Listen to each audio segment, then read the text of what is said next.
Hi everyone, Peter here from Flow High Performance, and in this video, we'll be covering how to plan strength and conditioning training for soccer athletes in the preseason.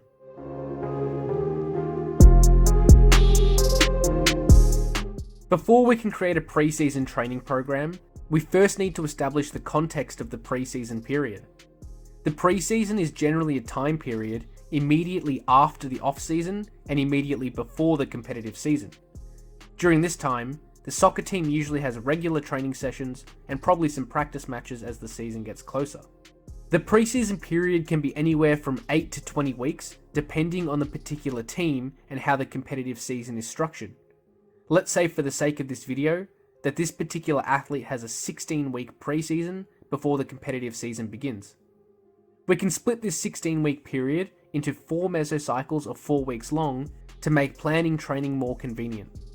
So now that we've established that this athlete will have 4 mesocycles of 4 weeks long each, we need to create a basic structure for the preseason program. Each 4-week mesocycle can be structured in the following way. The first week of each mesocycle will be an unloading week, where volume is reduced to allow the athlete to recover from the previous mesocycle. The next 3 weeks of each mesocycle will include regular overloading training with the goal of inducing specific adaptations.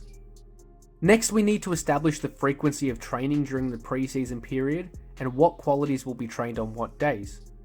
Let's say the athlete has soccer practice on Mondays and Thursdays and practice matches on Sundays for the preseason. Since the team now has regular training, there is less time for strength and conditioning training than the off-season. So let's say the athlete can perform 2 strength and conditioning sessions per week, and these will be performed on Tuesdays and Fridays. We can split these sessions up by performing 1 session on a field and 1 session at the gym, allowing us to train different qualities on each day. For this example, let's use Tuesday's strength and conditioning session as the field session and Friday as the gym session.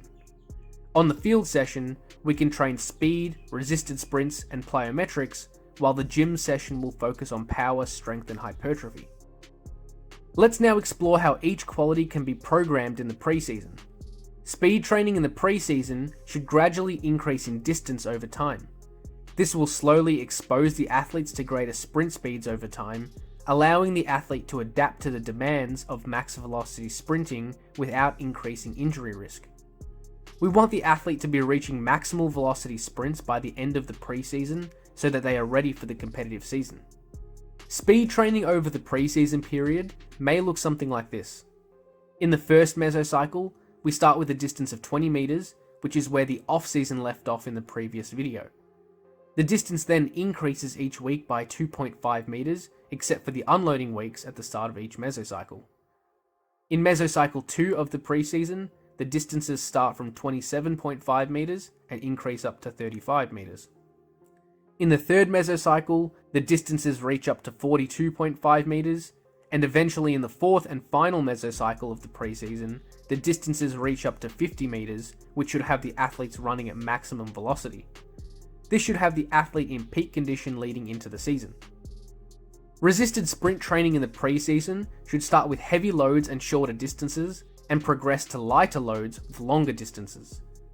This will emphasize force production early in the preseason and emphasize velocity just before the beginning of the season, when we want the athletes to be in peak condition. Resisted sprint training may be programmed something like this for the preseason period.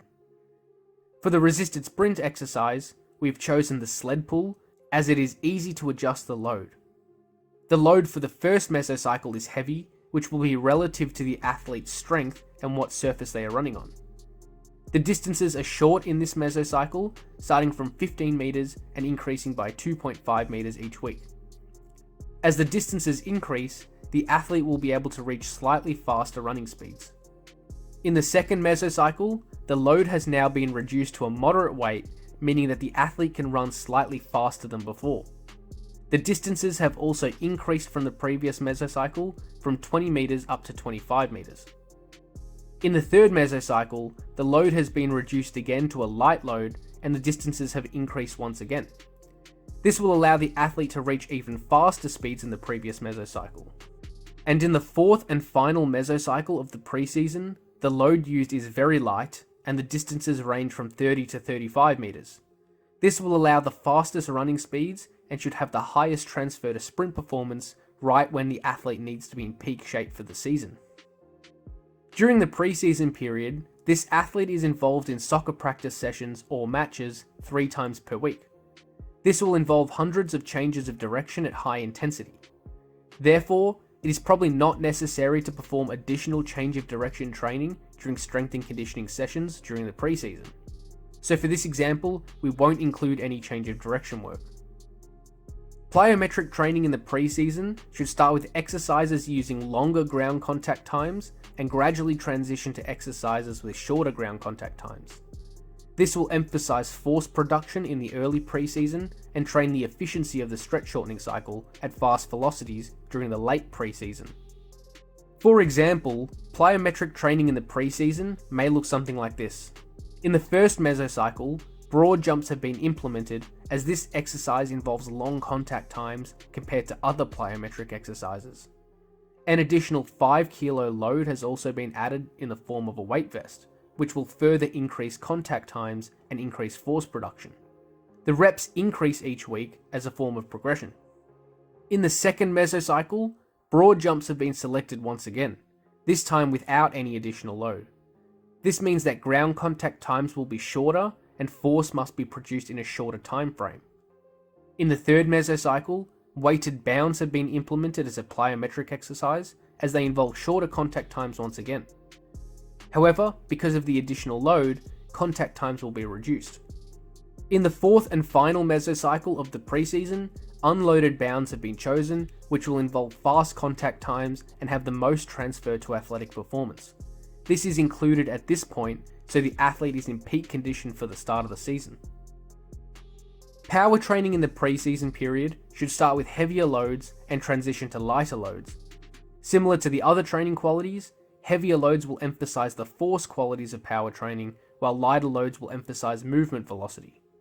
Since fast velocity power training will have the highest transfer to physical performance for soccer athletes, we will use lighter loads towards the end of the preseason to have the athlete in peak condition for the beginning of the season.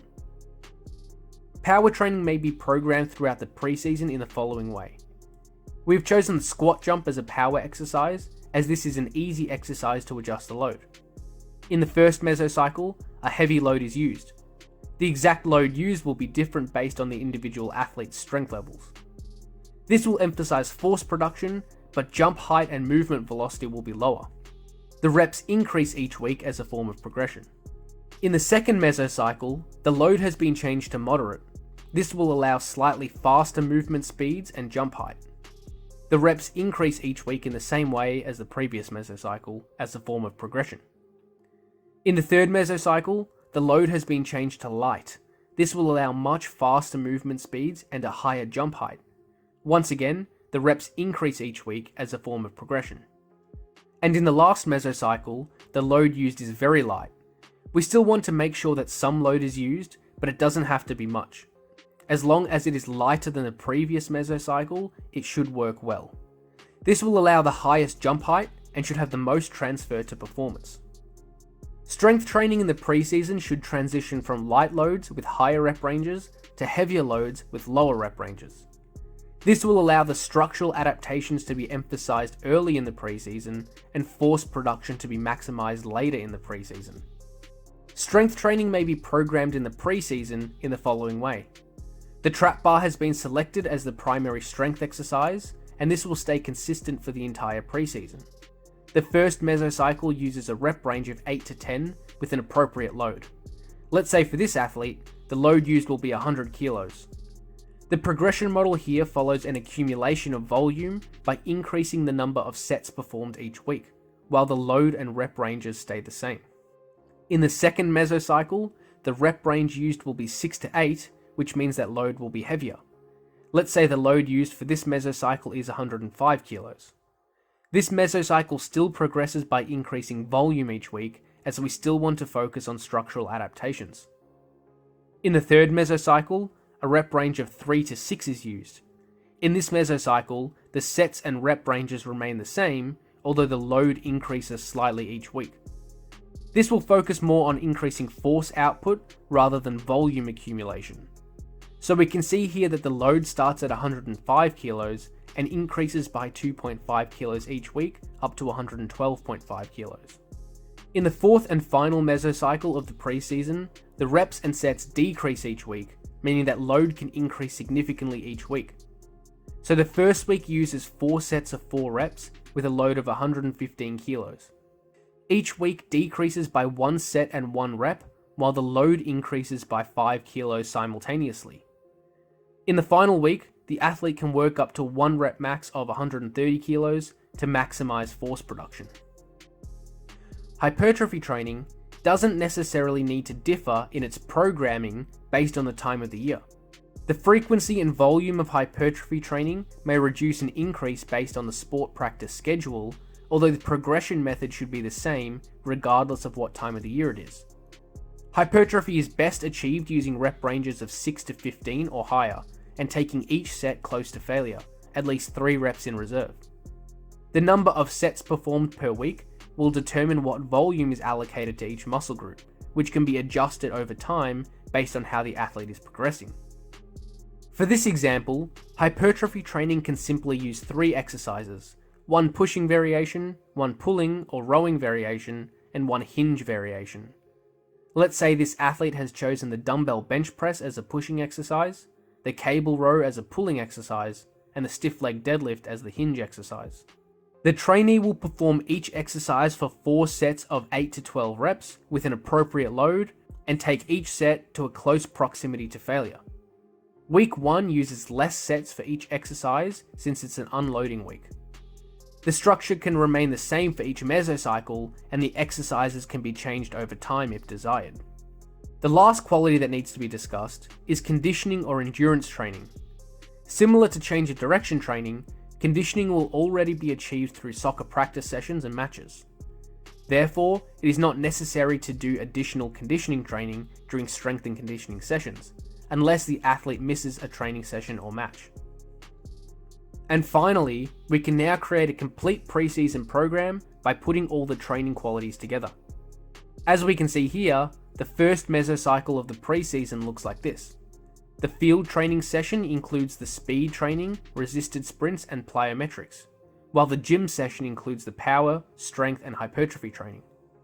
The first mesocycle uses the more general training methods, which will build the foundation and potentiate the following mesocycles.